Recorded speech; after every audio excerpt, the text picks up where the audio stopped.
Oh shit. Apparently I'm live. That wasn't the intention. Oh dear.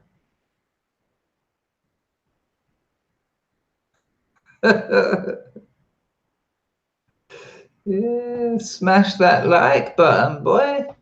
I didn't mean to go live, so rather than unlive it now. Oh, hello, Chris. Christopher. I can't hear you, man.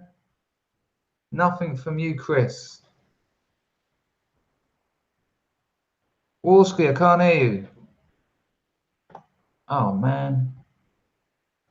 Look at that chat. We got 44 in. Look at the chat go mad. Can any of you hear Chris? Not me, is it? Let me tell him on the Twitter.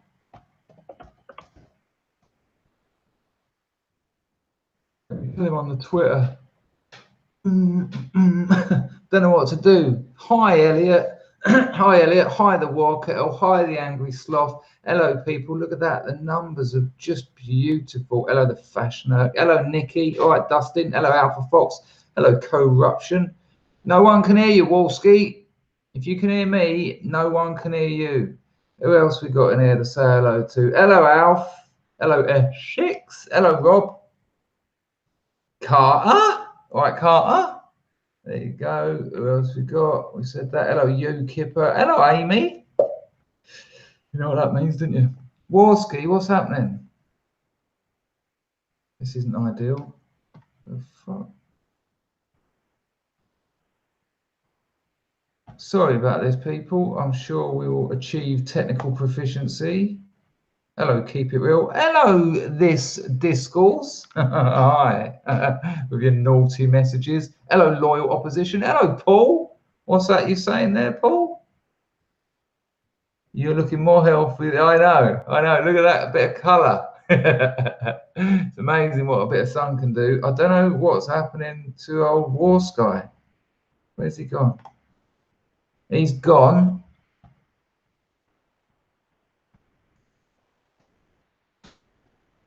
I think he'll be back in a minute. So let's just go with the chat for a while. Well, I just have to wait for Chris to come along. Hello, Joshua. Hello, Lord Quinchester. Now, I just want to remind you that the super chat is active. You know, if you want to make friends, if you want to buy my friendship, no problem. One of my subs, check this out. One of my subs gave me £100 and I bought a guitar. I'm writing a song, actually. Hello, Eric. Look at that little guitar I bought. Right there. That's Patreon working, that is. Be writing a song. If you don't know, I've got a songs channel. Not going too well, to be fair. Listen, I'm going to give you the rough of this song I've been writing. Cheers, Eric. Not bad, man. It was like $60. Oh, I've got a moaning child. It's not the sort of thing when you say when you're in Cambodia. Hang on. All right, stop complaining, woman. There you go. Bang. All right, that better. So this little song. Hang on. I'll don't worry. I won't ruin anything. I'm going to sing you a tune, but it's only rough at the moment. I don't know. I don't know. That ain't it, is it? I don't know. I don't know. What's wrong with that? I don't know.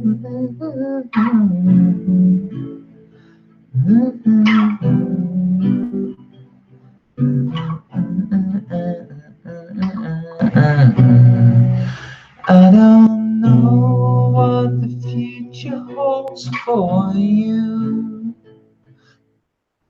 Oh, that was nice when it suddenly broke into something beautiful. Oh, thanks, Brick Dictator. Oh, I know you are the exciting architect. Amazing plans you showed me. Sexy bathrooms. I don't know what the future holds for you. You've moved around, and I guess guess there's moving around that's left to do. Nice, you like it? I'm only like a couple of minutes into writing it. I don't know what the future holds for you. You've moved around, and I guess there's much more moving around to do. Nice. Then we got this. I will love you like a cloud on the wind, a gentle thing.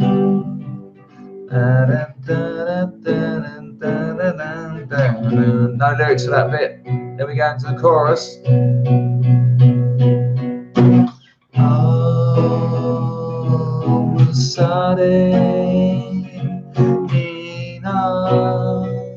Nice, yeah. Then again. Beautiful Aisha. I don't know what the future holds for you. Fuck me, man. Where's Warski? This is awful. I mean, I'll do a live stream on my own, heads only, but I don't want to get my tits in shot. Although they're not great at the moment. What is happening to Warski? Oh my God, I don't know what's happening. Oh my God, I don't know what's happening. Give me a minute. Or I write LOL, no problem, but what I really mean is weak AF. Where the fuck are you? Anyway, hopefully I'll come along. It was nice though, wasn't it? Nice little song, didn't you? I mean, that opening line is just beautiful. Isn't that lovely? B minor, if anyone's interested. I don't know what the future holds for you. You've moved around, and I guess there's much more moving left to do. Oh, lovely. How nice is this? I would love you like a cloud on a dream, a gentle thing. Yeah, so sweet. Okay. Yeah, I got my £2. I got my $2 super chat. Don't forget. Oh man, I was just on the Iconoclast channel, right? Out here, I'm in Cambodia. If none of you know, I live in Cambodia now, and they leave their rubbish out in the street in bin bags, big sort of mountains of plastic bags, domestic waste. And, you know, the average heat here on a daily basis is about 34, 35 degrees. You can imagine these mountains of domestic waste bags, they'll be out there for 3 or 4 days at a time. You can imagine the smell, the rats are like that. The cockroaches are like that. You know, there's problems here. But some people are so poor that they go through all of that stuff.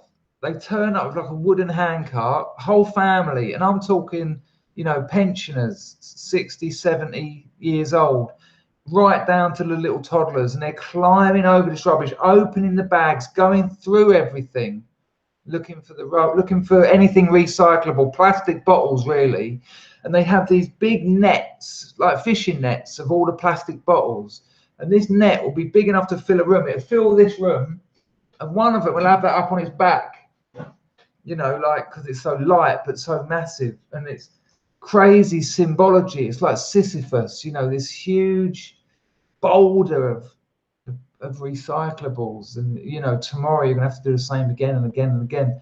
And excuse me 1 second. What really struck me about it, was the little kids, you know, the 6 or 7 year olds, they were getting busy. Oh, if you're a kid here and you ain't got no money, you fucking work. You know, you'll be at a nightclub, well, I'll say you, me. I'm at a bar at like 1 o'clock in the morning having a beer with the working girls. And a 5-year-old kid will come up and try and sell you some like Buddhist armbands. And they're ruthless. They don't just ask you and then go. They just stare at you.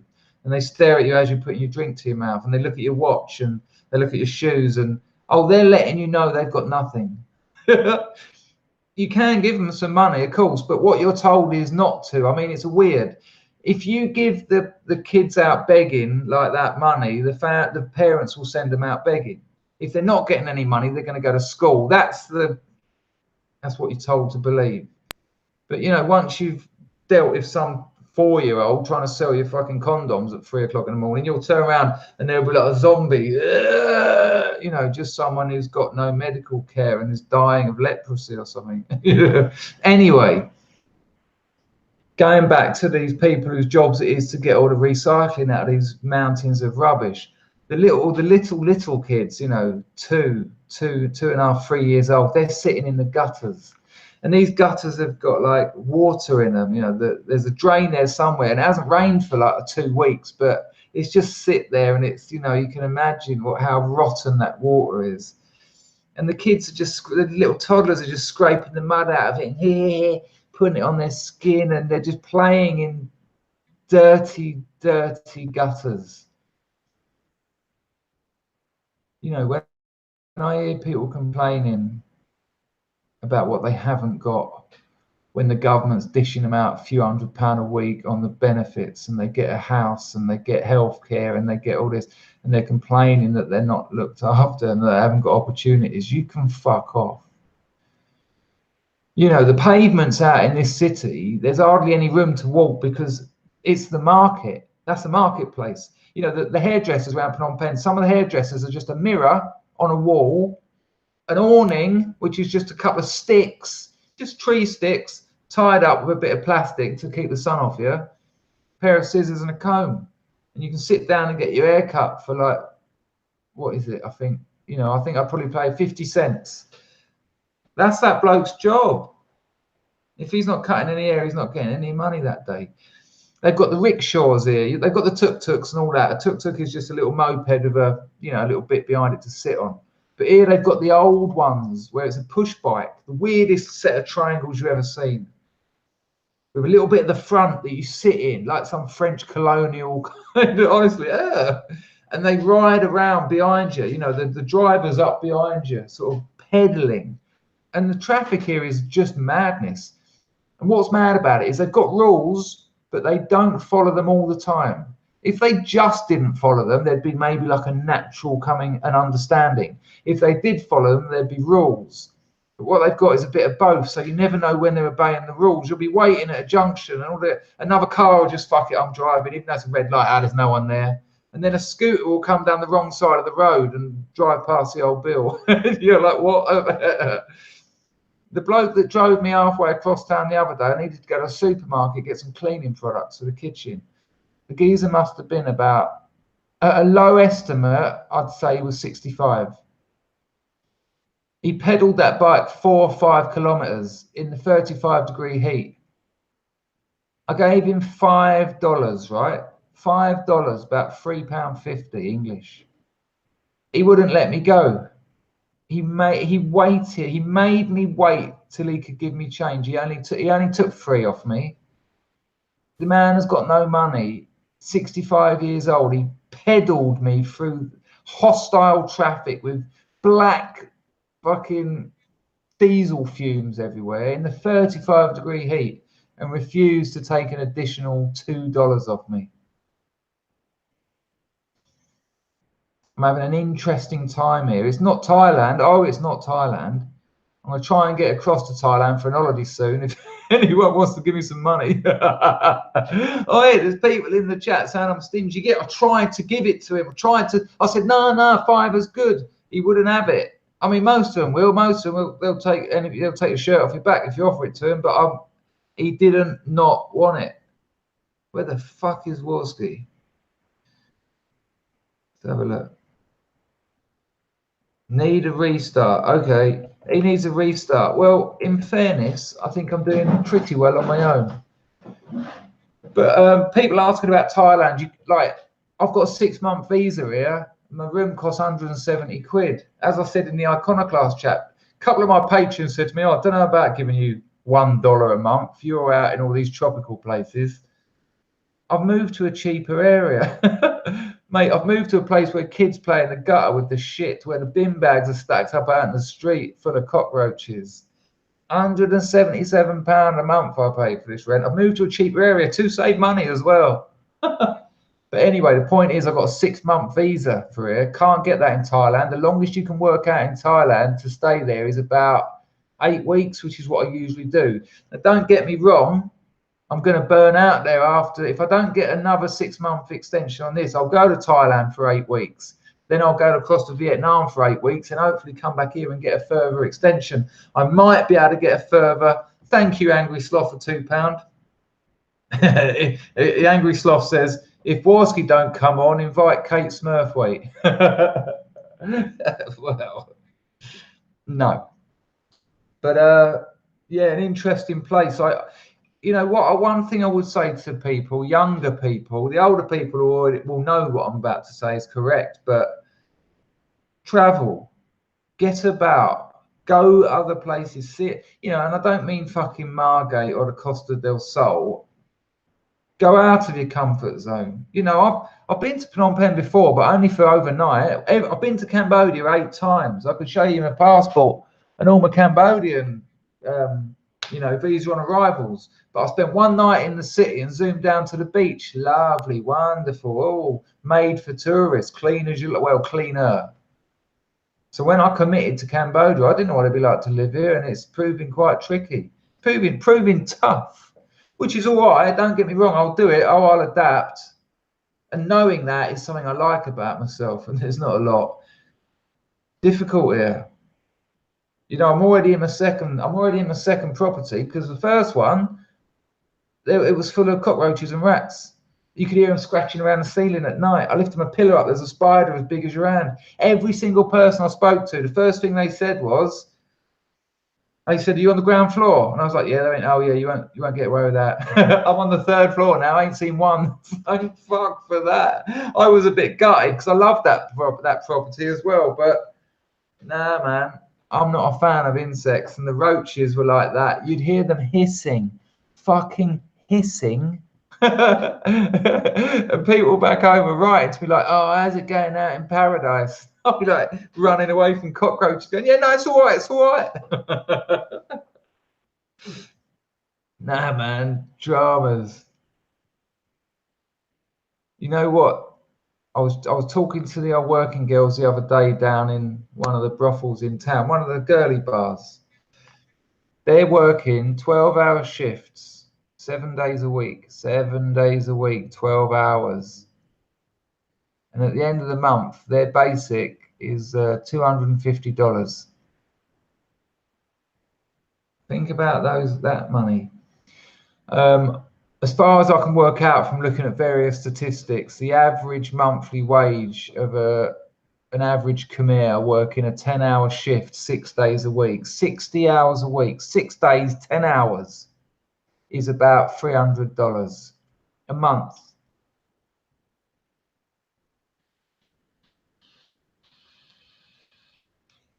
Imagine that.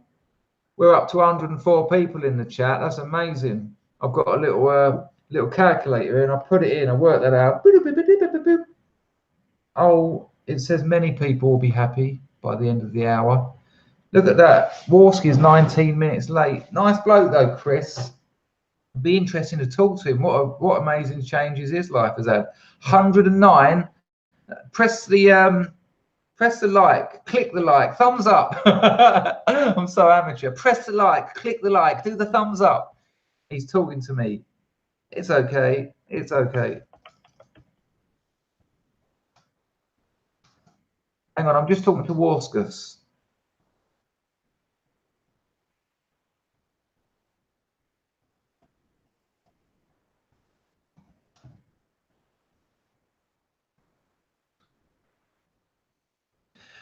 I've just offered him the opportunity to try another day because I'm doing very well, actually. Look at that, 110 people, so nice. Can you look? There's 110 of you in here. Look, I'm just trying to learn about people. I'm not asking you to do anything. There's 110 people and there's only 60 likes. Do 50 of you not like this? Can 50 of you not be bothered to just go across to that thumb? The mad thing was I hadn't. There's me saying that. But seriously, can you just do that? I don't know why, but apparently it works out. Oh, thank you, the coward Liberius. has come in bang with $20 and says, oh, hang on, I don't know how to use it. The coward Liberius, not a coward with a wallet, says, thank you for always giving me a better perspective on how good I have it here where I live. Oh, and I hope this helps some. $20 is bing, is big money here. Thank you very much, the coward Liberius. Yeah, I mean, some of the things in here. Oh, we got Billy in. Hello, Billy. There you go. Look, we've gone up to 80 now. I mean, 80 and 5 don't like it. Oh, yeah, it's so weird, right? You make videos, or I make videos. You put a lot of effort into them, and like usually they're right. I mean, some of mine will have like 300 likes, and then some people are like, nah. And some of my videos are just me saying something nice. I said, nah, no, I'm not having that. No, this bastard, he's gone to all that effort of making a video. Don't like it. Some of the things I've seen here, though, you know, I'll tell you something else that's interesting. Those girls in the girly bars, they're kind of shit scared of you. You know, in Thailand, and I think because they've been doing it for longer, they know how to work you. You walk past a Thai massage parlor, you're going to hear all the usuals. That you're going to hear a load of them. Whoa! They're all going to go like that. Hey, handsome man! They'll even come out and grab you. They grab your balls. They're going to put their hand on your shoulder and start rubbing your neck. They're going to say, "No, baby," they're going to have perfect English, well, very good English. You walk past them. There's not a lot of massage parlors in Phnom Penh, but you walk past them. At best, you're going to get, hey. Honestly, really hostile. Hey, you, come in.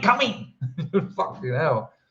I haven't been to one. I cannot be in Patong for an hour without spunking and losing money. Yeah, whoring, I mean. The two, spunking and losing money, put them together. What I mean is I can't be in Patong for more than an hour without seeing brass. Hello, would you just at $5? I have to get back to work, but I'll check in later to see if you've got the missing Warski appears. Love your content, my dude. Oh, I'm sorry that you've got to go to work, but I appreciate your money more than your presence. Only serious. No, but sorry about that. I might still be here when you get back. It's nice to have some friends to talk to. I've been going mad, just me and the cockroaches. Although I have got a little cat. This cat's been letting itself, well, not letting itself in. It comes to the door and it goes, I was spastic. Hello. And I let him in. I fed him a bit of milk, and he's my new friend, really. What was I saying before money distracted me? Can someone tell me? Oh man, Billy Bong's in the fucking chat arguing with people. Steady on, Billy. This is my stream, mate. We all like each other. Oh yeah, there you go. So they're all going to be really friendly to you out in Patong, whereas over here there's this hostile shouting. When you go to the girly bar, they're scared. They're like sitting there scared. And, you know, I know these people have sex for a living, but they're not going to talk to you. They're not going to, you know, but, you know, I don't know. There was just a few of them there that just seemed scared. And what I will say is a little on the young side. I don't mean illegally so, but out in Thailand, average age of a brass out in Thailand is probably 30, 35. You know, over here, I'd say the average age of the brass is, what I've seen is probably more like 24, 25. And even in the massage shop, some of those ones that are giving me, they didn't look of legal age for massages. I mean, there is no legal age for massage, but let's be honest, they're not just massaging. So that was a little bit, you know. Oh, but I don't know if I've told you, all the stoners, and Billy, if you're still in there, listen to this. I've got to be careful what I say, which is why, listen, never mention the name of my country in tweets or in comments if possible. You know, be careful about it. Be clever. Like I call it Bodia or PP or whatever. But Jesus fucking Christ. What an entry. What an arrival. Fucking cocksucking Christ. No, man, you've done amazing. You're here. Oh, shit. So sorry, guys. It's all right. It was probably the worst fucking thing. I just figured out the USB ports on my laptop is fucked up somehow. Well, it's a pleasure to finally have you here, Christopher. Jesus Christ, it's a pleasure to fucking be here. I'm confused and just a lot of emotions right now. Oh my God. You know how raging I was. I was fucking cussing and everything. Oh my God. But you have managed to immediately illustrate the difference between our generations and our culture. Because while I've been here being very polite, out of nowhere you just arrived with, "Oh my fucking God!" I think that's just the Canadian way, you know? Yeah, I think I And I think think I'm just cursed with any type of fucking equipment shit because I don't know why.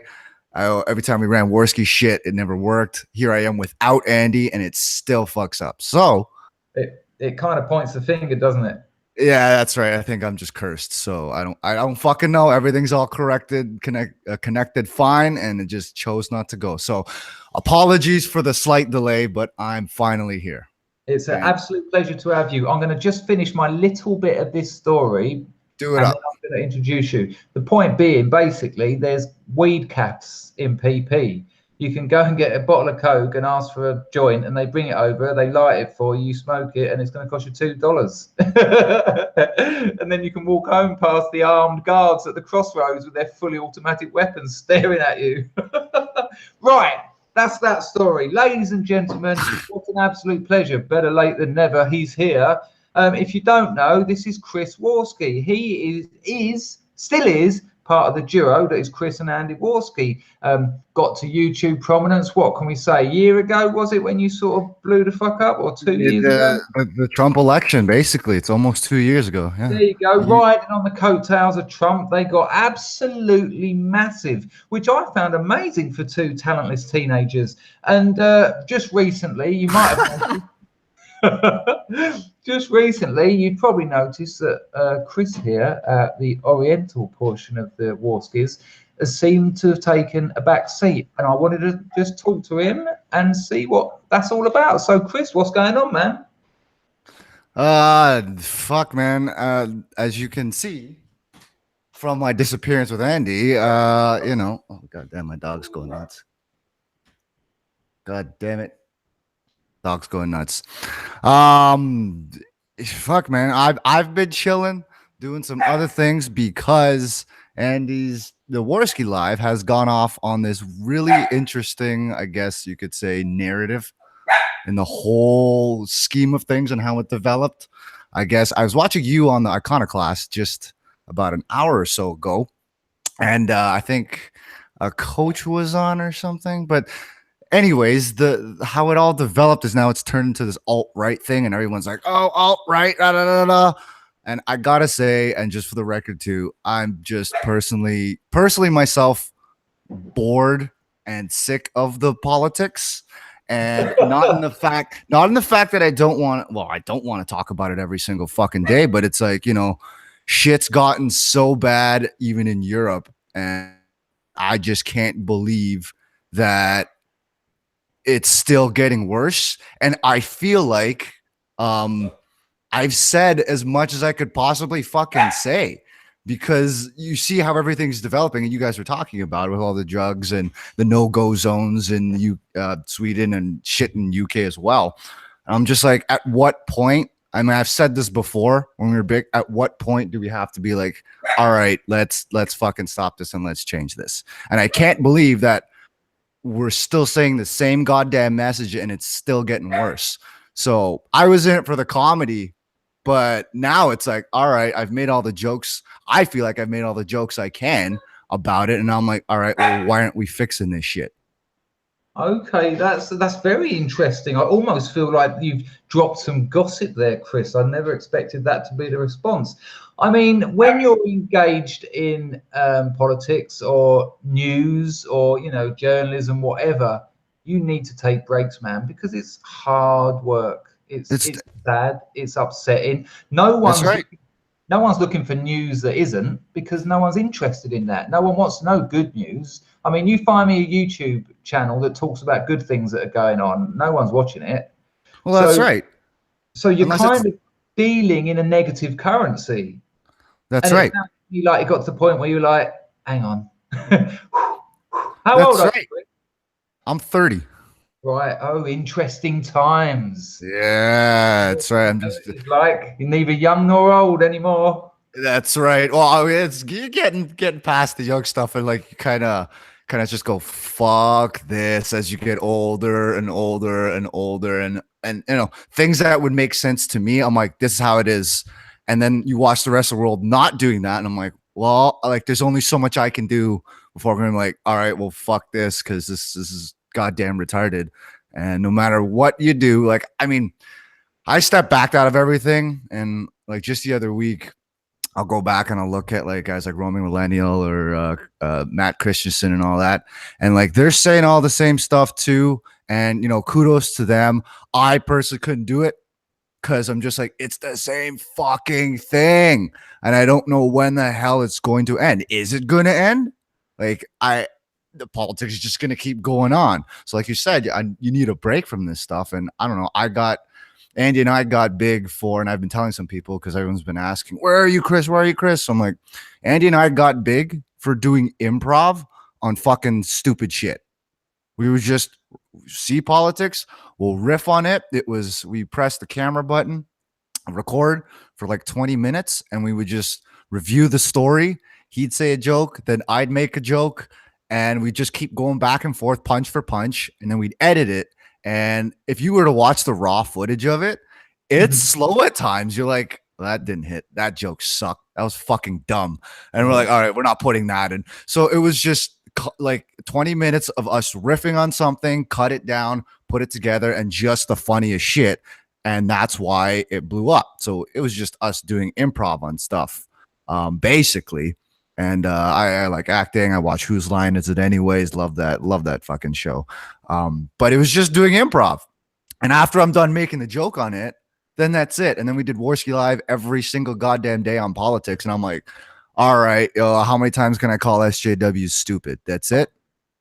Like, all right, fine. And then Andy did his thing with the whole Crown T thing, and then went off on the alt-right stuff. And it was just a pretty funny timing because one of the reasons why I dropped out is because I just couldn't keep up with the 4-hour fucking streams. Andy is he's a monster. He's a social monster. He can handle all that. It's amazing. I'm impressed because I could not do that much. It's so much in your face. Like you were saying, it's just constant, lots of opinions, people talking, and to be on and take that kind of abuse is crazy to me. But Andy loves it and he thrives off of it. That's the one thing I've known. He's very, very socially intelligent, and he can handle talking about people talking about him. He's very, very good at that. He can be a loose cannon, but in an entertaining way.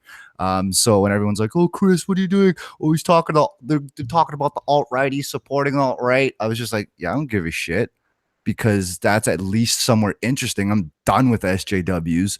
Let's at least check out what the fucking alt-right's saying. And, you know, sorry to say it, some of their points are good. I don't agree with no white ethno-state shit, but I'm like, you know. It's funny you say just that point there, because someone sent me an article today from the New York Times saying about how having an Asian wife is almost a rites of passage for alt-right people. Let me read you a little bit of this. I know, but when you actually look at the names, listen to this. This is from the New York Times. One observed oddity is that many leaders of the alt-right movement are married to or romantically connected with women with Asian backgrounds. Examples include Andrew Anglin, Richard Spencer, Mike Cernovich, John Derbyshire, Kyle. I know, it really adds up. I mean, I've got yellow fever. All my girl friends, if I can choose, are Asian. Offensive. Hugh, his wife is Asian. I mean, it's interesting, isn't it? Talking about white ethno states while old Mei Ling's in the kitchen. Chop suey. Fucking rice cookers are on every night, man. Like shit. Put a bit of lipstick on the rice cooker, you'll be all right. But a question I wanted to ask you, I mean, what's interested me already from the chat, I mean, I didn't know what the response to you was going to be. You're a nice guy. You've always been kind to me. When I was on last with you and Andy, I mean, that's why I asked you on, really, because me and you seem to have got on. Do you remember when Andy was suggesting do some press ups or do your homework? And we were laughing because every time I mentioned drugs, and I know why he was having to do that, but you didn't give a shit, and that just made me laugh. But it's very, very divisive. I mean, a lot of my chat, and believe me, my people are so kind and that, but a lot of them were saying things like, oh, it's the nice Warski, oh, it's the kind Warski, oh, it's the friendly Warski. And that's the sort of things. I mean, it's very divisive. Was there a bit of you stepping out of the limelight so that you didn't have to deal with not just the praise, but the aggro? The what? I don't want to put words in your mouth. If it wasn't that at all, just say so. But no, what's the question? I'm kind of unclear. well, the question is basically the spoils of fame. You know, it's a double-edged sword, isn't it? People are going to love you, but people are going to fucking hate you. And the point being that the chat here immediately when you arrive, people were like, "Oh, it's the nice Warski, it's the friendly." Yeah. There's a lot of animosity towards Andy now. A year ago, I don't think he'd have got it because Andy's a nice bloke. But what he So was there a bit of you thinking, I want away from that? It was it's not from Andy, because honestly, like everyone's like, oh, Andy's gonna no, sorry, Chris, you misunderstand me. What I mean was, if you'd have remained as the other Warski in what's happening now, people have started to dislike you as well, like they dislike Andy now. Not all of them, but that's how it's going to be. That's what I'm saying. So did you step away because you wanted out of that at all? Was that one of the reasons? No, actually, it's just the timing look like that. That's not the main reason. I said even last year when I was doing all the Warski lives, I'm like, going online causes me anxiety. I've gotten better with it, don't get me wrong, but it's just too many opinions. I'm a nature guy at heart. I've always done camping and shit. I've spent a lot of time in the outdoors. So for me, it was like, you know, I didn't even get into this to do the live shows. We were doing the videos, and I'm like, you know, that's cool. I get to go in front of the camera. I do my thing. I'm the editing guy. I like to do the production stuff, and audio and music. So I just did that, and I was like, this is pretty fucking sweet. And then, you know, lo and behold, YouTube being what it is, just switched over, and then we had to go live. I've never been into radio personally, but I have a degree in social science. I know how to yap. So I was like, yeah, sure. What the fuck? Why not? Different format. It's the way I look at all this, and why I step back is not from what you were saying. It's just more so the format of it is not for me, which is something I'm still adjusting to, because, you know, even coming on here, I'm like, I can do it. But like, I look at things from more of a project artistic format sense. I'm like, that old format Andy and I did, that was the chemistry there was beautiful and it worked. And over here in radio, Andy's a radio guy, is good. I can fit in, but I never done radio before. And also when you throw in the politics for like three or 4 hours, I'm like, you know what? I don't got the energy for that shit. Okay. A couple of super chats. So, you earned me £2. The Angry Sloth says, welcome, Chris Warski. And there was another one somewhere. Thank you. Like, yeah, that was nice, wasn't it? It was just worth getting you on after all. Okay, there was another one. I gotta say though. Go on, Chris. Oh, sorry. I gotta say, like, everybody's coming back and been like super nice and gone like comments like this, and I'm like, holy shit! What it's done is actually made me kind of miss it a little bit, and I'm trying to think of a way to come back. But I don't know. I might be starting my own channel after I finish a project that's taking me right into the summer. So, oh, that is interesting. There you go, people. A little bit of a scoop. The Brick Dictator. That's right. Thanks, man. He says something interesting. He said the majority of people are watching the happy, easy things on YouTube, your makeup, your PewDiePie music videos. I'll give you that, actually, Brick Dictator. When you put it like that, you're absolutely right. Almost as vile as the other stuff. So, Chris, relationship status. But I think YouTube's even now cracking down on the music stuff too. Well, I think there's going to be a response to this shooting. I think YouTube might be changing form drastically over the next couple of years. Really? Why is that? I think the effort compared with the money for what it is and what they know they can do with it. You know, they're going to reinvent television as YouTube read, and I think this this whole YouTube, you can have a channel, say what you want, is a nightmare for them. It made their platform, but I think they hate it. Probably. Yeah. And the thing is, they are a private company. I think Prager University just lost that lawsuit they were trying to sue YouTube to, because like they can do whatever they want. They don't like, you know, we talk about free speech, and I'm all for free speech too, which was one of the things why getting all the alt-right people on, everyone got upset. I'm all for free speech too, but at the end of the day, if YouTube is unfortunately the monopolized company that owns this thing, it can go, I don't know, I don't want to put you on there. Whether or not it believes in the free speech, yeah, it's irrelevant. If you don't like YouTube, man, you can go to all the other sites, please, by all means. And people have done that. They go to BitChute and VidMe and all that kind of shit. At the end of the day, though, that's not what drives the traffic. So you're kind of in this conundrum, which is why we're still on YouTube as well. And, you know, believe me, I don't want them taking 30% of this, of the fucking anyone's income, but it is what it is. Either you abide by it or you don't. It's like pay your taxes or don't. There's consequences if you don't. So, you know, it's like you just fucking, that's how life works. Just either deal with it or don't.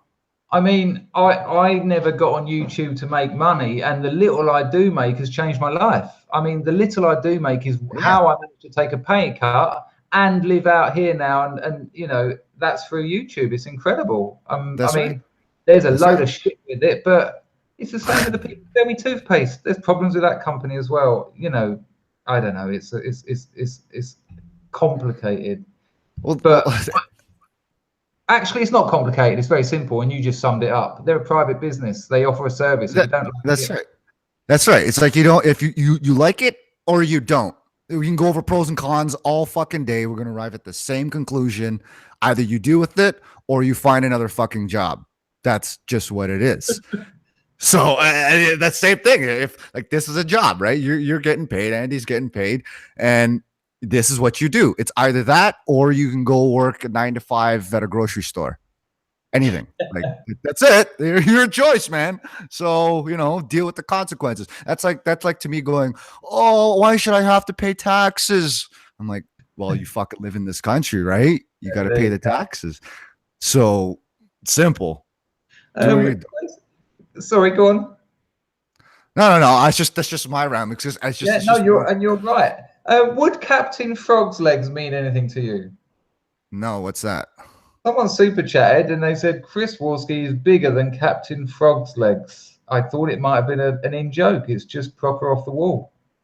I don't know. You'll always be Captain Frog legs to me, though, Chris. All right, that's cool. Well, I do snowboards, and my legs are fucking beasts. But yeah, I have no fucking clue. There's so many goddamn memes that go around. I can't. It's the internet. Like I'm all for outrage and shit. I'm like, yo, what can you expect from the internet, man? Like it's gonna be this crazy, wacky, fucking unregulated place, and you can't do anything on it without someone gonna say something. If you don't like it, get the fuck out of the kitchen. Easy choices, man. I mean, I kind of want to agree with you, but like Bill has just said in the chat, he said it's not so easy for people with small channels. You know, if you can't live stream until you get a certain amount of subscribers. You can't do super chat until you've had a certain amount of views, and it's you know. But again, I'm with what you say, Chris. This is a free market. You don't like that? Okay, that's not the service for you. That's what I'm saying too. Like to that point, like I started another channel with Andy and a buddy called Hold B Games, and it's just a gaming. It's just a let's play. We just shoot the shit, fucking 10-minute episodes. Boom. We're trying to get monetized now. It might take 6 months. Like I get the small channel thing, but at the same time, that's one of the reasons why people are asking, oh, Chris, oh, where's your channel? I'm like, well, I don't have a channel. I'm not sure what I want to talk about exactly yet. I'll probably be doing videos. Obviously, the live stream is the way to go, but I ain't gonna be live streaming every day because it's just not for me. But that's where all the super chat and all the monetization comes from. Me, I'd be happy to make videos, monetize it, and get paid that way. That would be cool. But you know, I haven't started a channel because I'm like, I want to be able to provide something that I'm comfortable with. And I don't want to be a small channel complaining, going, oh, it's not fair, blah, blah, blah, blah, blah. I'm like, well, You should be focused on your content. If you are happy making the content that comes across, the audience will see that. It'll spread naturally. Obviously, you do have to hit up some popular subjects or something just to bring in some viewers, but you really have to balance that yourself. Like, how much do you want to do it for you, and how much do you want to get big and, you know, talk about a popular subject? It's like you do, they say the whole quote unquote sellout thing. I don't really buy that type of shit, but that rule of participating in a larger topic or market is present there. You will get bigger if you just go on and say fuck Vegan Gains or Blair White or some shit, and then start stirring the pot. Drama sells. Okay, so drama sells. You can't argue that. WWE, blood sports, that's just what it is. So it's a genre. I look at, again, it's a genre of entertainment. Either you like drama or you don't. You're going to call someone out on drama saying, oh yeah, that's what it is. Yes, that's what it is. Thank you. That's it. If you don't like it, turn it off. You know, you can't be a channel that has been making Islam videos about feminists, videos about SJWs, knowing they knock your channel up and then condemn someone else for being successful. Come on, it's a platform for people, and you can do what you want. Christopher, let's move away from YouTube, because that's why I wanted to get you on here, because that doesn't define you. Tell us a little bit about Chris Warski. How did you end up in Canada? I was born here. You're born Canadian. Okay. That's right. So there is obviously some kind of Oriental heritage, though. That's not just me, right? Yeah. No, there's no Oriental at all, man. I don't know what the hell people are talking about. No. That'd be amazing if there wasn't, though. Well, I remember this one chick who looked Asian, and she's like, I'm where was it? Not Romanian. Maybe it was Romanian.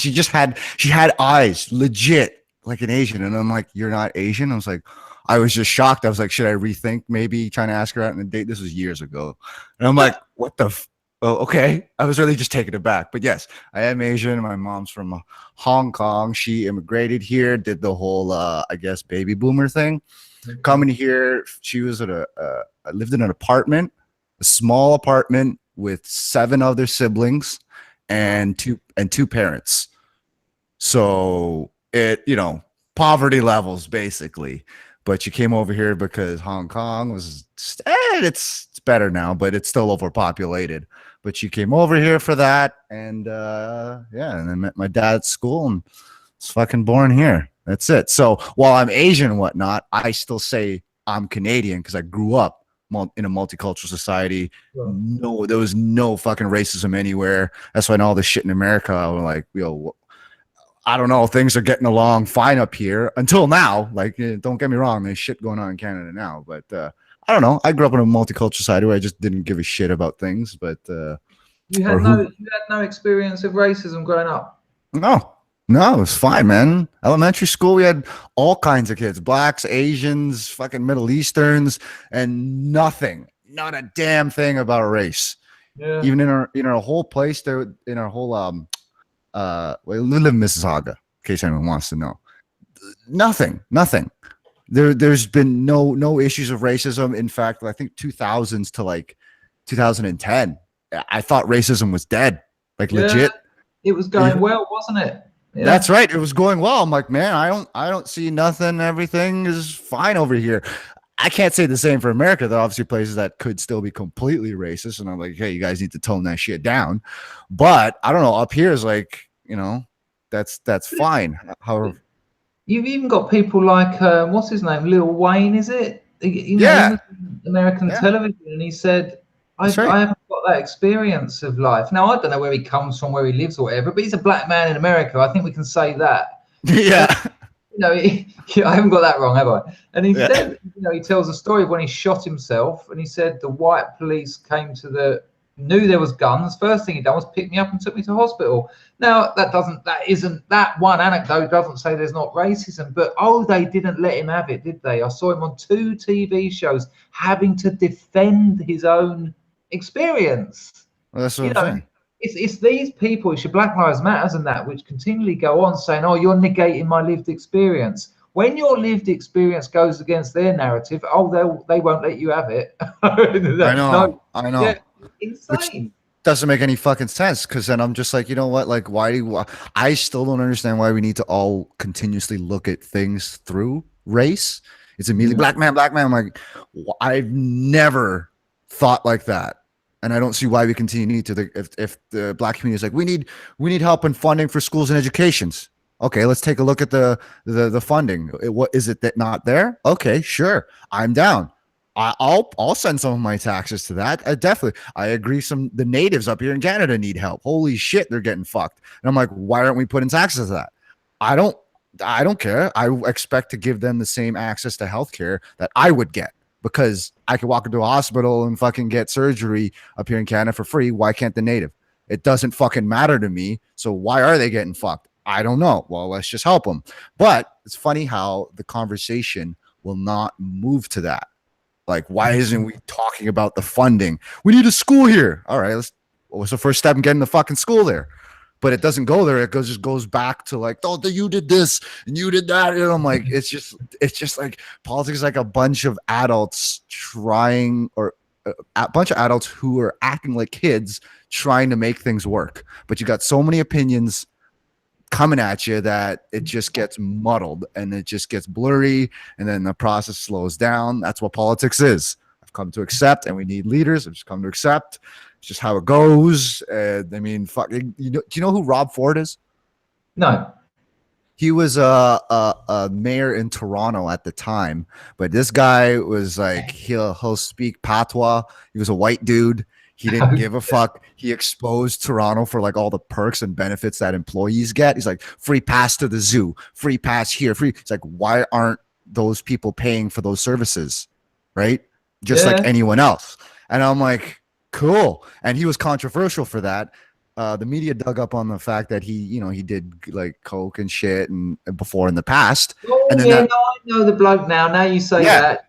Yeah, he went on Jimmy Kimmel and shit, and they just ruined him. And he didn't respond properly because it was just like, okay, how are you going to deal with that? He just kept feeding them. I'm like, oh, dude, don't do that. And then next thing you know, he's booted out of office. I mean, I was like, no, I fucking like the guy. In my opinion, I'm like, this guy is doing fucking cocaine on the side, and he's doing the job better than the sober people because he's not corrupt. So I'm like, I don't give a shit if he's doing cocaine. If he's doing his job better than you, fine, fuck it. I'll take him any day. Like, I don't get it. As long as it's Saturday night and not Monday morning, it doesn't affect me. I don't give a shit if it's Monday morning. If he's still getting the work done, let him do whatever. Like, no, believe me, Chris, cocaine on a Monday morning isn't helping anyone. Okay. Can I ask you this? I mean, it's incredible for me. I mean, don't get me wrong. I always knew about Canada, but it's incredible how Canada has been put on the map with its regressive outlooks. I mean, I know it's got a lot to do with Trudeau, but then you have things like the Wilfrid Laurier thing. I don't know if you can remember that. Oh, goddamn. And obviously Jordan Peterson and all this.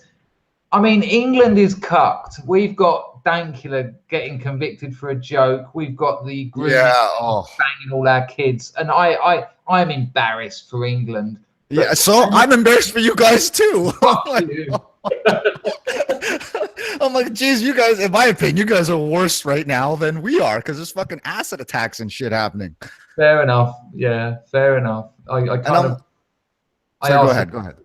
Yeah, go on.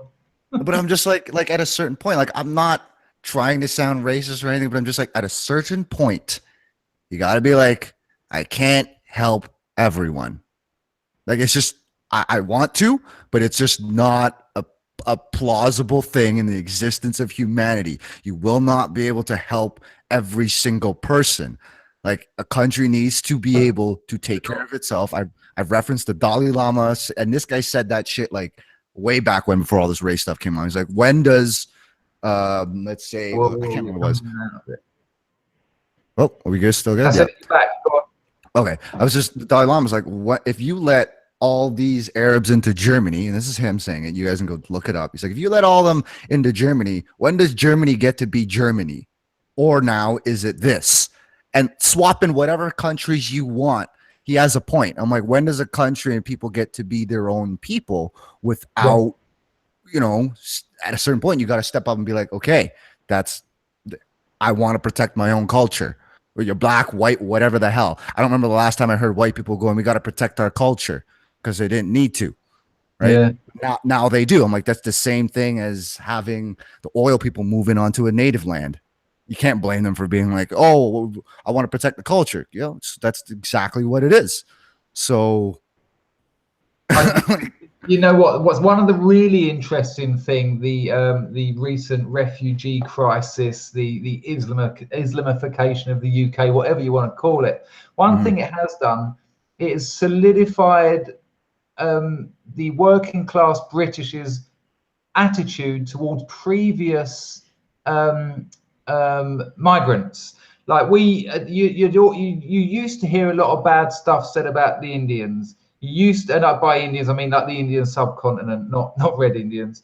You used to hear a lot of bad stuff said about the Polish who came over here big time in the 80s and that to do labouring work and things like that. But now we've seen an alternate kind of migrancy, and we've seen what that happens. Oh, the British love the Indians now. The British love the Polish. You know, you'll hear the way they talk about, oh, the Poles are lovely people. They never stop working. What the Indians are, they never stop working. You know, they've contributed to society. They like British culture. You know, some of the people in England at the moment that are complaining the most about the Islamification of the country are the Indian migrants who came. Yeah, that's right. Britain. They liked British culture. They came here, they worked, they wanted to raise their families here. And these other people are turning it up, and they're turning it into the kind of place these people left 40, 50 years ago. That's right. That's right. What you touch on is everyone needs to go and pick it up. It's this book called Sapiens by I think Yuval Harris or something like that. It's called Sapiens. So it's a look at, I guess, how humanity evolved from Homo sapiens, and he gets to the chapter on imperialism. Now, I've always been like, imperialism is bad, whatnot, and the Darth Vader, the Imperial Empire, and shit like that. But when I read that chapter, he points out a very good thing. It goes, imperialism comes with, slavery. Is that bad? Yeah, we can all agree that's bad. Okay, and SJW quite often. And I'm like, yes, I can agree. But then he says, you could fill an encyclopedia on the bad things of imperialism and how it, what it does, right? Because it destroys, takes over people's lands, et cetera, et cetera. You can also look at imperialism through the same, you can fill another encyclopedia with the same amount of good information on what it has provided for the people. For instance, like all the teas and stuff, how many Indians adapted to all that. They love tea. They fucking love playing what the hell is that? Cricket. They adapt. So yeah, it was a rule of British rule across the whole world. But look what it did for the structure of the society and the way it is now. It ain't having no brown slaves anymore. There's no slavery anymore. They're not whipping people. They're not doing that shit. Do I think they need to pay them higher wages? Yes. However, it's not slavery. So I'm like, there is good things from this. And if you're going to bash that shit, then you shouldn't be able to flush your toilet if that's the case, because that is a luxury. Go unplug your fridge, unplug everything, go shitting outside in the woods, because that is the foundation. If you can't appreciate that and you're going to look at the past and be like, slavery is bad, then you got to look and say, okay, well, with that too came my faucets and shit. So if I'm against that, then I have to turn off my water. But they won't do that. So, I just think that there's a line. I've gone so far with Count Dankula and shit. I just think that there's a line, because I'm just like, how do you justify it? You can say all this bad stuff and I can retort it with good things. So either your choices are, is getting back to the tax thing, your choices are either live here and deal with it and adapt, or get the fuck out and enjoy whatever the hell you want to do. Because there are standards. We have standards here. It's not fucking chaotic. It's not wild. It's not feral. Like, sorry. And I don't care what race you are. You were breaking up a little bit, so I was having to concentrate thoroughly to what you said. Oh shit! But without a doubt, it might be shitty Canadian internet. You can look at the British Empire and the places they colonized. A lot of the places they went to, they brought great things there, and those cultures have done well from it. Yes, exactly. So I'm like, why can't Oh we man, just? Chris, you're all going robot. What's happening? Oh shit! Am I still here? Just Hello? like "Brrr." How about now? Are we good? That's better. Immediately better. Oh god, like, shitty Canadian internet, man. I don't know. I don't know. No, can hear Uh, you now. Can hear you yeah, now. yeah. It'll just Right, it'll do that. right. Let's get off. I wanna try and get to know a bit about you. What do you want from your life, Chris? What? You're 30. It's a big time. I'm Mhm. assuming you went to uni and have finished, or you did. Yeah, of course you did. You're an Asian Yeah, kid. You've done yeah. uni. I also studied piano, so I mean, you know. Or it could have been violin. Oh no, you're not female. It's the piano for the men. Okay, so what do you want? What do you want? That's a good question because I know. I've been focusing on that over the past year or so after developing all this, I guess, newfound fame. And I was just like, you know what? This all stems, I guess, from my education in psychology because I almost finished a master's in counseling psychology, but I decided it's not for me, so I stopped it. But what do I want is, I guess this does tie into the race stuff. I'm like, but I want to live in harmony with family and friends. There needs to be no fucking racial bullshit. Find something you like doing. And I gotta say, I'm still in process of finding out what exactly I want to do career wise, because I've gone through a few different things, but I'm not quite sure. However, I do know that family and friends always come first. Not everybody's in that situation, but include your loved ones in with you and keep in contact with them. And then past that, whatever your dreams are or whatever you would like to do, go ahead and do it. Because Well, I'm going to interrupt you there. It's amazing. I asked you, and you ended up giving advice. I want to know about you. no, this is my I'm saying this is my belief, and I'm still in process. I'm trying to figure out what exactly I want to do. Yeah. It might have something to do with getting back to the channel, is maybe talk a little more about mental health stuff. Just because I know a lot of people could relate to that. But Um, family and friends was your initial thing. That's something that's mm, important to you. You don't. I it's mean, number look at one, my man. situation. Look at my situation now. I'm 45. I'm not Mhm. judging it either way, but I'm unmarried, no family. I live on my own in Cambodia. That isn't an existence of family and friends. I mean, I've got family and I've got friends, but I don't choose to be close to them. You see yourself certainly more as someone who's going to be around, have a life with family. Yes. Yeah, and Wow. I understand because people like your situation, and if it's not you keep in touch with your family members that you do, but I mean you still have your friends who most people would consider family. Am I incorrect to say that? Yeah, no, I've got a mother. I've got friends since I was like 5 years old, That's very right. close friends. But I don't live with them. They're Oh, not. that's fine. I'm just saying, like, you stay in contact constantly with the people that are important to you, whether Yeah. it be family or friends, and friends are considered family. Because the reason why I say that is, like, I'm turning 30, already 45. You realize how quick life goes. And Oh, then yes. that's right. That's right. So that's what I'm saying. That is the That's number right. one. That's fucking right. Because it goes by so goddamn fast that if you choose not to talk to someone you cared about, then by the time you get to whatever age, you're like, fuck, you could have fucking tons of money. You could have little amount of money, but you will not have that social capital, and you won't have that human connection of what it means to be human. Mm. So I'm saying I haven't even mentioned money. Like, right? We're still on this main topic. So it's Yeah. just like, do what you want, stay in contact with the people you enjoy staying in contact with, and make them happy. Do that. Because at the end of the day, it doesn't matter what you do for a job, you're gonna fucking die. So like, that's the end of the road. Just a heads up. And this comes from all the background of psychology, where I'm studying that, reading what nurses are hearing about their clients on their deathbed. Every single one of them say that. Like, oh, I shouldn't have worked so much. I shouldn't have done that. I'm like, well, yeah, that kind of makes sense. And I'm only 30 and I'm realizing this. I'm like, holy shit, it's April already. What the fuck? I'm like, it's going by way too quick. Who gives a shit? Just enjoy yourself. Do what you want to do. I know it sounds corny and cheesy, but like, it could not be more true. So No, I, that. You know what that is? That's you've hit the nail on the head. I mean, I always say this to people. What Jordan Peterson says, excuse me, about money is spot on. If you've got enough to keep the debt collectors from the door, and then That's right. just a bit more for the Yep. odd treat, that's enough. Anything more than that is going to probably cause you more problems than good. You And know. it has. I.e., for me, I didn't want to. Unintentionally got famous. Andy made me famous, and I'm like, I didn't want that. I didn't, because I know what would come with it.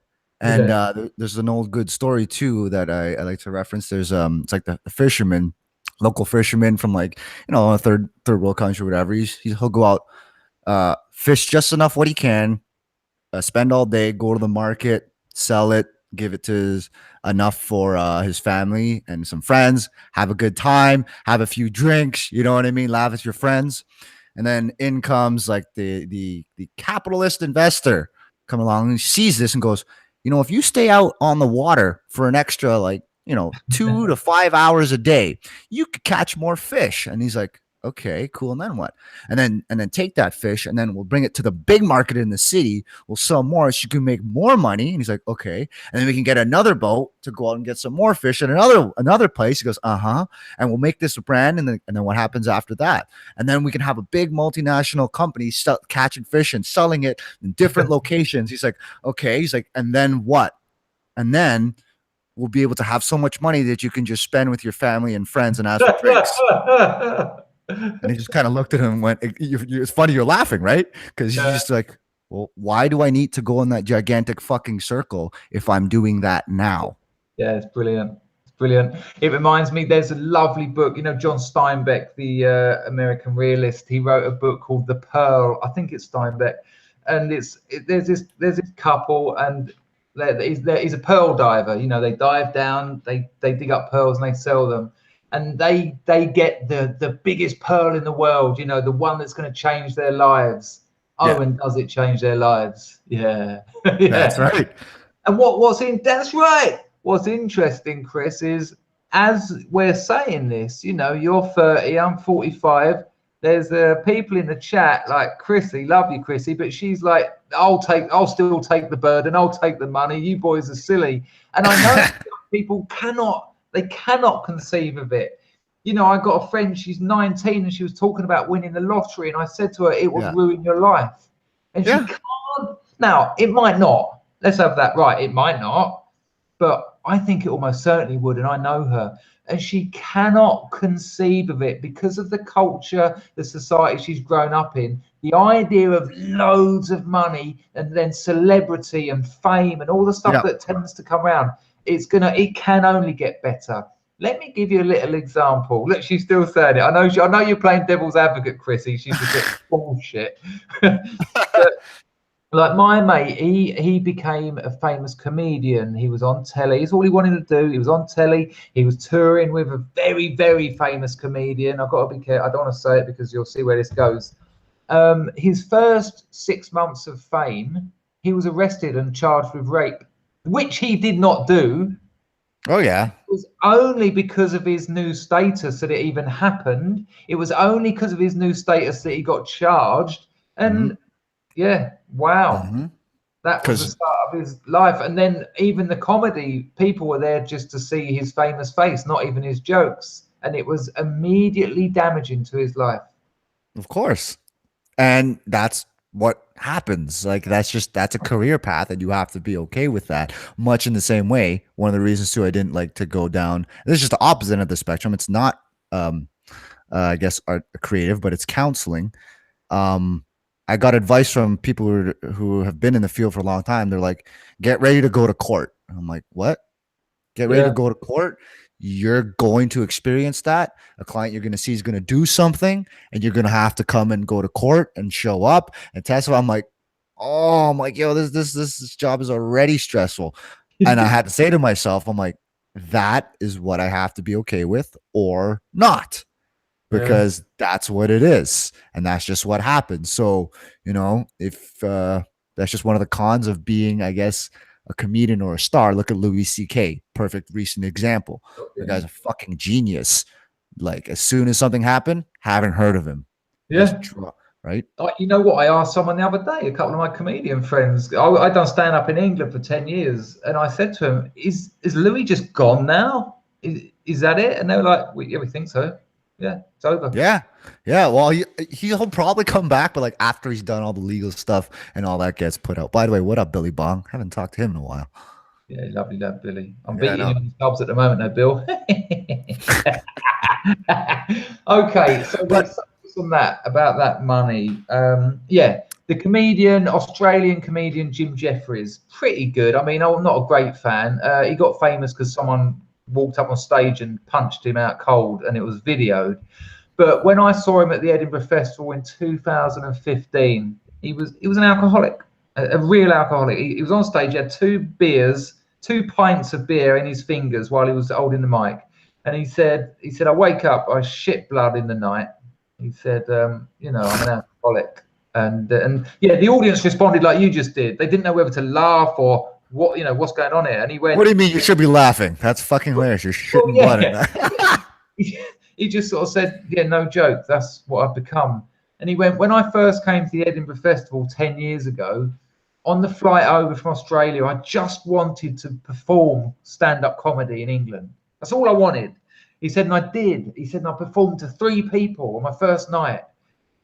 And then he went, after that one, the next year, I just wanted to perform to a bigger room, and a few more people. And he said, and I did. He said, and then immediately I just wanted to have be a well-known comedian. He said, and every year I just wanted a bit more.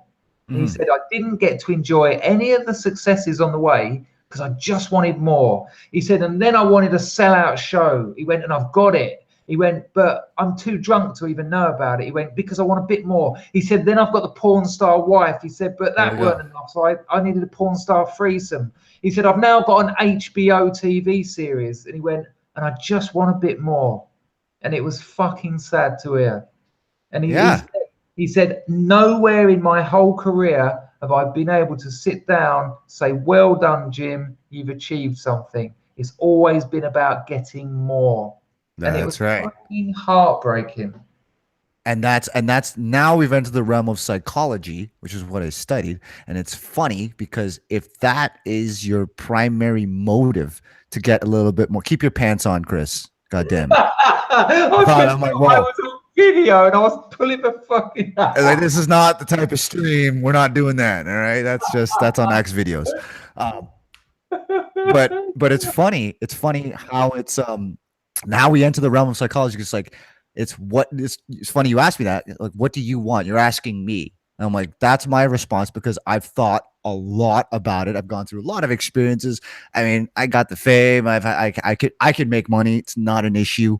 But it's like if your mind is set to that and you can't appreciate the successes, you don't know when to stop, then yeah, it's going to become a shit show. And then when something bad happens, like someone exposes you for something, like your comedian friend, now you start to evaluate and go, well, was this all worth it? Oh my God, you're freaking out. Now you're stressed. And then you're unable to actually think about what it is you actually want.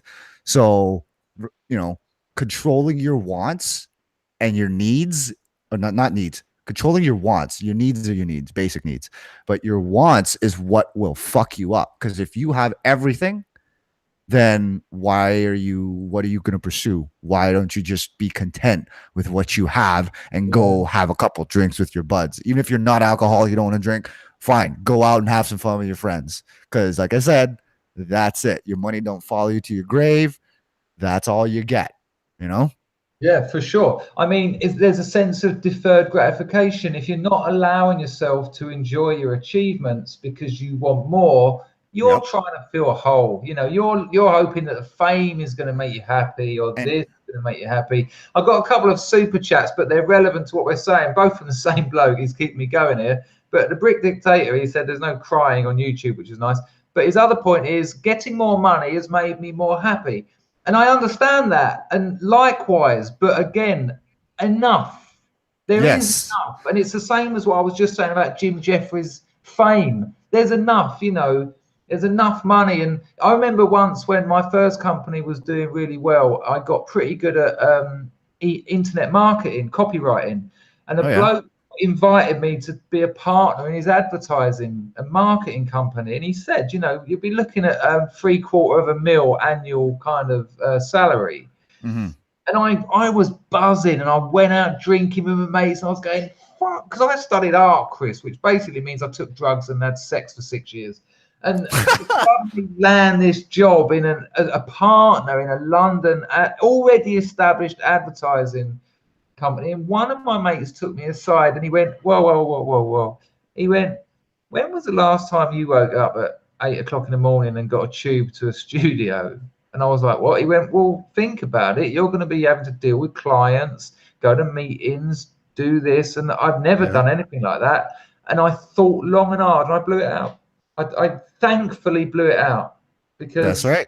God, no, I didn't want all that stuff. And it was exactly like the story you said of the fishermen. They were saying to me, look at all that money, my mum was like, well, you could save that up and then later in life. And I went, yeah, later in life, I could be doing what I'm doing now. That's what you're about. That's right. 20 years of hard graft to enjoy my life when I'm 70 rather than now. Nah. That's right. That's what I'm saying. That's why I don't get all this fucking like the worst is oh my god. What baby boomers trying to talk to me about RRSPs, retirement savings plans or some shit. They're like, do that. I'm like, why? So that you'll be fine at 70. I'm like, but then that means I won't enjoy it now. And if I'm dead at 70 or 80, I'm like, what good is that money if I can't even fucking walk into a goddamn plane?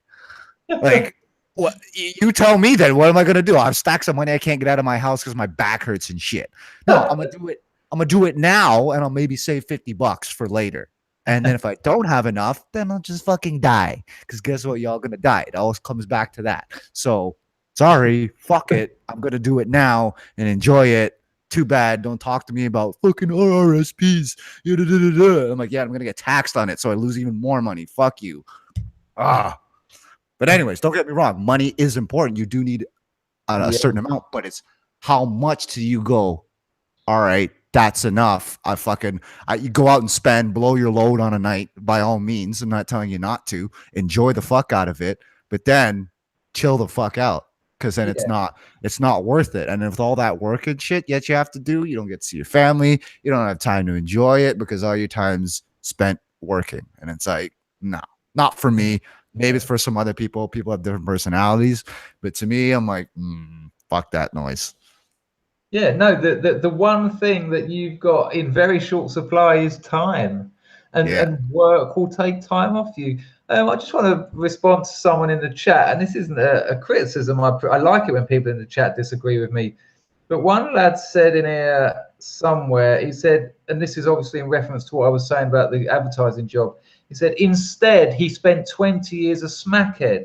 There's some rose-tinted thinking going on here. Well, nice. I appreciate that, Connor, because I can see why you think that. But that advertising gig came pretty much halfway through the major addiction of my life, and the business I set up, which was very successful, was also then. Don't necessarily think because you're addicted to heroin, you're not doing anything else. I know why a lot of people aren't doing anything else. I set up a very successful business during that time and was offered that job during that time. So it's not rose-tinted thinking. It's just, I just wanted my time. And in that second 10 years, I was traveling the globe and living my life. That's right. Have been in a fucking art studio in East London making adverts for fucking soft drinks. And the other point to that too is just like, again, like you say, you're addicted. Whoever in the chat saying they're addicted to that, don't feel like you're not doing anything. Because another point that I want to make is that things happen over time, right? You could go through, and I'll share a little bit. I went through a major depressive period from like 18 to like 24, like just major depression. But I'm like, and things were not good at that time. I'm like, if I did not go through that, I at 30 or 28 would not think like the way I am. So I view things as a process rather than the immediate what's going on now. I'm like, you know what? Obviously, if I could do it another way, yeah, I wouldn't want the depression. But I'm like, because I went through that shit at the time, my life was not very good. But then that led me up to being 30, and here I am now. I'm loving life, and God knows what the hell is going to happen in the next 5 years. I know I'm going to enjoy it, but because you went through that downside, you understand and can appreciate what it means to feel really good. It's that saying, you don't know what it's like to feel really holy unless you felt really fucking evil. Yeah. Oh no, without a doubt. It's interesting that I mentioned my business and you've mentioned that. You know, someone was saying a lot of the time in my comments to my YouTube channel, people are like, "Oh, why haven't you got more subscribers? Why haven't you got this? You know, why?"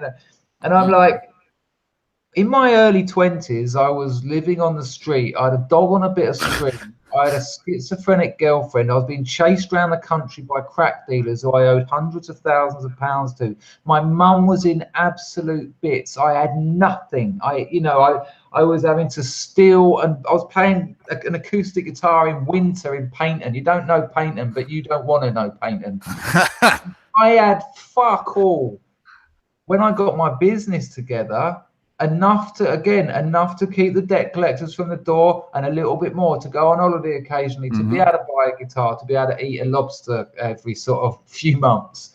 It was enough. And compared to those times, well, fuck me. And it's like that with the channel. Oh, I bet you wish you had more subs. Man, I got 9,000. A couple of years ago, I had seven Yeah. people.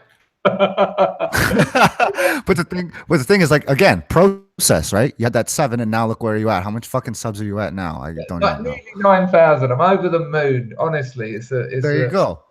There you go. And I can't remember when we met, but it was definitely not 9,000. Yeah, man, it's a few hundred, So wasn't it? it's like people don't understand, like, of what I tell everyone. You gotta understand, see yourself as a process, and that might be hard as a young person understanding. If you're on drugs and shit and you want to live the high life, you're not thinking about 10 years from now. But if you do think about like that, and then you're willing to put in effort, man, you can do whatever the fuck you want. You honestly can. I know it sounds cheesy, but you can. So it's like, if you think things as a process, when bad shit's happened to you, is that shit gonna stay there? No. Everything's temporary. Even happiness is temporary. I hate everyone's like, "Oh, I'm chasing happiness." All right, you'll be fucking chasing it forever because it's fleeting. You'll enjoy that moment, enjoy the fuck out of it, and then bye-bye, it's gone. So if you can't handle the downs as well, you can't just, there's no such thing as having just all the good shit. It's impossible. So you can't beat yourself up when bad shit happens. Just fucking pull up the fucking pants, the be a man attitude a little bit here, and just fucking deal with it and move on. That's the only way. Dust yourself down and get on with it. Right. That's it. I have been speaking now since about 10 o'clock. I'm done. An absolute pleasure to talk to you. Interesting stuff you dropped tonight. I'll be very interested to see where it goes. Whatever you do, stay in touch, mate, and good luck with everything. Will do. Thank you for having me on. We'll have to do this again because I quite enjoyed it. Always had a good time since I met you. So we definitely have to do this again. And plus, that'll get my ass back online a little more and probably push me towards making my own channel. So probably do that anyways. There you go. You heard it first. The chat seemed to love you. Thank you, everyone who has been rabbiting away in the chat. Thank you to the super chats. You changed my world. Yes. Yes. Those people respects, because that's how you're keeping everyone alive. Literally. That's right. Literally. Take care, people, and I'll talk to you all soon. Bye. Thanks, Bye. Bye. How do I stop it there?